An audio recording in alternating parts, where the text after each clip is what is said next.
ഒരുപാട് പെൺകുട്ടികൾ മാസ്റ്റുർബേറ്റ് ചെയ്യുന്നതിൻ്റെ സംശയങ്ങൾ ചോദിക്കാനായിട്ട് വരാറുണ്ട്. അപ്പോൾ നമ്മൾ സ്വാഭാവികമായിട്ടും ചോദിക്കുന്ന ഒരു ചോദ്യമാണ്, എത്രാമത്തെ വയസ്സ് മുതലാണ് നിങ്ങൾ മാസ്റ്റുർബേഷൻ തുടങ്ങിയത് എന്നുള്ളത്. പലപ്പോഴും നമ്മൾ പാരൻസിന് ഞെട്ടിക്കുന്ന മറുപടികളാണ് കുട്ടികളുടെ കിട്ടാറുള്ളത്. അവർ 3 or 4 വയസ്സ് മുതൽ സെക്ഷൽ പ്ലഷർ അറിഞ്ഞു തുടങ്ങുന്നുണ്ട് എന്നുള്ളതാണ്. നമ്മൾ കുട്ടികളെ ചിൽഡ്രൻസ് പാർക്കിൽ കൊണ്ടുപോകുന്ന സമയത്ത് അവിടെ ഒരുപാട് ടോയ്സ് കാണാം, കുതിരയുടെയോ അല്ലെങ്കിൽ ജിറാഫിൻ്റെയോ ഷേപ്പിലുള്ളത്. നമ്മൾ കുട്ടികളെ അവിടെ ഇരുത്തി കൊടുക്കുന്നത് കാലുകൾ ഇരുവശത്തും ഇട്ടിട്ടാണ്, അല്ലേ? ഇവിടെയൊക്കെ നമ്മളും കുട്ടികളും അറിയാതെ ഒരു കാര്യം സംഭവിക്കുന്നുണ്ട്. കുട്ടികളുടെ ക്ലീറ്റോറിസ് പ്രസ് ചെയ്യപ്പെടുകയോ റബ്ബ് ചെയ്യപ്പെടുകയോ ചെയ്യുന്നുണ്ട്. ചില കുട്ടികൾ വീട്ടിൽ വന്നാൽ ഇത് പ്രാക്ടീസ് ചെയ്യുന്ന കണ്ടിട്ടുണ്ട്.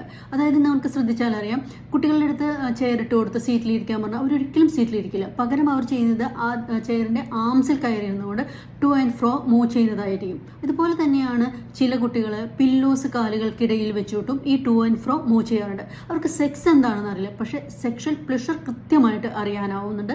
അത് അവർ ആസ്വദിക്കുകയും ചെയ്യുന്നുണ്ട്.